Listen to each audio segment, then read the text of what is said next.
Hey guys, it's Core Ross and welcome to 6 News. So today we have official pictures of the next stadium map that will be coming with the 6 Invitational event, which should start in January. If not, it'll start in February. For instance, last year the event started on the 15th of January, so it may not be that far away at all. But anyway, back to the pictures. So we clearly have a redesigned stadium map, and it follows the kind of lore of this map where it's supposed to be modular, it's supposed to be able to be reconfigured very quickly so that you can set up different games, and it seems that we're getting a different configuration this time around. And just like last time, we are seeing different maps merged together to create this stadium map. So for instance, in this one, we are seeing bits of border and bits of coastline coming together to create it. But then of course, we also have the uniqueness of stadium map where we have the bulletproof glass and the completely different aesthetics and also a far cleaner kind of approach to the map. Now let's go through the images one by one and actually go in depth on them. So this first image, this is the loading screen. I'm pretty sure this is going to be what you see when you load up into the game, and I'm pretty sure this is also the final version of this map. The big takeaways here is that we're looking at a lot of cover outside for attackers, and we've got the kind of central building as usual. So I was kind of thinking we might get a different game mode this year with the kind of odd teams we have with attackers and defenders on them.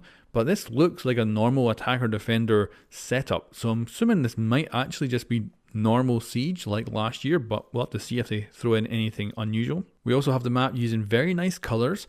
And of course we see the bulletproof windows, we see the overhang scoreboard, which still looks like we can spawn there and actually rappel down. We've got quite a lot of different kind of access ways up. We potentially have 3 levels, but last year we did have an underground level, but it was just for attackers to move around the map, so it wasn't any use for defenders and didn't, change any gameplay inside the building at all. But it'd be cool if there was some sort of basement element this time around. And before we switch on to the next picture, I'll note that behind is the other side of the stadium. We've got kind of where like the commentators and stuff would probably be. But on the next image, we actually switch around to the opposite side of the map. We're now looking towards that kind of statue at the back that's all spiky. And this one looks like it's a much more early in development version. First of all, there's no color to it. It's very drab. So it looks like it's an older version. At least that's what my kind of takeaway is. There's a lot less cover outside for the actual attackers. And you'll also notice that that big metal structure that kind of looks like girders and stuff above it is far chunkier than it is on the newer version as well. Of course, this one is rendered in-game, so this must have got quite a lot of development before then evolving into the final version, but this is also just my guess. There'll be a link in the description below you actually check the sources out for this, because there's no information on what order anything comes in, and this is just simply the images, so we have to just dig deep into what we see. But we can see a reinforced wall at the back there. Presumably whoever took this screenshot either reinforced that during the game or it's pre-reinforced. I assume it's probably not pre-reinforced though. We do also have an external wall piece as well. And like I say, this is the opposite side from what we get in the other image. So if this hasn't changed too much, we probably potentially do have an external destructible wall, at least 2 of them potentially on this side of the building, which is kind of cool. We don't see that so much on maps these days. And like I say, this one really does lack the cover outside. There really is just pretty much nothing, whereas the other one's totally covered in containers. So it'd be interesting if this was actually an alternate version for a different game mode, but I really doubt that. I don't think there's going to be 2 game modes and 2 maps. I think there's going to be 1 map and 1 game mode. So curious certainly to see how this might have been developed to begin with before it got into the final version. But then we move over into the concept art, and this shows us some of the interiors. So we've got VIP here, and this of course is from Coastline. It looks very similar indeed, and that's usually what happens with these stadium maps. They bring in the stuff we're familiar with, which is quite interesting because they put them together and it's like, wow, this is familiar, but it doesn't join onto the same room and it feels weird, but it also brings back some memories. It's kind of cool. And it's got that kind of stadium concrete minimalist vibe to it all. And yeah, looks really cool. Moving on from that, we then have a kitchen. This of course is Coastline's kitchen. A little bit different, but you can see the window on the right hand side with the cover. You can see the counter you can jump over to get out the door over there. So it is very much Coastline's kitchen, but maybe a little tweak. Then we go up to the bedroom. Now this again, Coastline, you'll recognize it, although a little bit different. We have a double window and a single window. Of course this is concept art, so we don't know how much they're actually going to take away from this. We might see reconfiguration of the windows and yeah, potentially.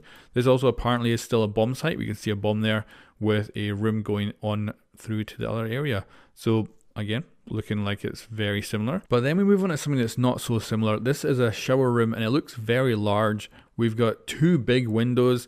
We got a destructible wall, and I don't think this quite fits in with anything we currently have, but that's the thing, they can tweak this map quite a bit if they want. So be interesting to see if there is indeed a big shower room in the final version of this map. Then we go on to Border and we can see this is the Armory, and this one looks really cool. So this is very similar to Armory, but I love the fact we've got this big bulletproof window there. It'll be so cool to attack this objective because usually this is one of the most enjoyable objectives to attack and defend, and I'm looking forward to actually just peeking in the window and seeing what the defenses have set up. And yeah, and it's pretty damn cool. So looking forward to that if it obviously makes it into the actual, goes from concept into the map itself. And that brings us into the other bomb site in Border, which looks actually to be almost exactly the same. We have kind of missing that big area above the building because normally we have really high ceilings and there's kind of this kind of arches above it you can see through. Those are gone, but we have soft walls in all the usual places, and of course I'm assuming they're reinforceable as usual. We have a window, we have a door. It all looks very, very much like the usual Border setup, and yeah, pretty damn cool indeed. I love, of course, this style of map as well. Then we finish with an external concept art, and this shows how different the concept art might be from what we actually get in games. So those concept art rooms might not actually even make it into the game because this one looks very different from the final version, or at least we think is the final version on that potential loading screen image, where we see more of a glass roof, it looks like, with potentially a central access point, which might have been the kind of courtyard setup from Border, which could still exist in this new version as well. So we might have a central kind of courtyard area, although it'll be probably relatively small if we do. And yeah, we've got the bulletproof windows, we've got the usual kind of SI setup in the stadium, and overall looks really, really cool. So I'm looking forward to playing this and seeing what it's going to be like, seeing what the game mode is, if it's just normal siege or if they are doing something unusual with it. I'm really curious what they could possibly be up to for this kind of Road to SI event, which, like I say, should come at some point in January. It does depend when the actual SI event is, either it'll be late January or mid-January. But yeah, I'm looking forward to this. Let me know what you guys think, and I'll leave you with the final picture, which is just going to be what I think is the loading screen. And let me know, what do you think from this, because this is, I assume, the final version. What do you think the game mode's going to be? Do you think it's just going to be pretty much the same as last time? Do you think it's going to be something surprising? Can you see anything that I have missed in this? Because of course there's probably plenty of stuff I've missed here. And let me know what you think in the comments below.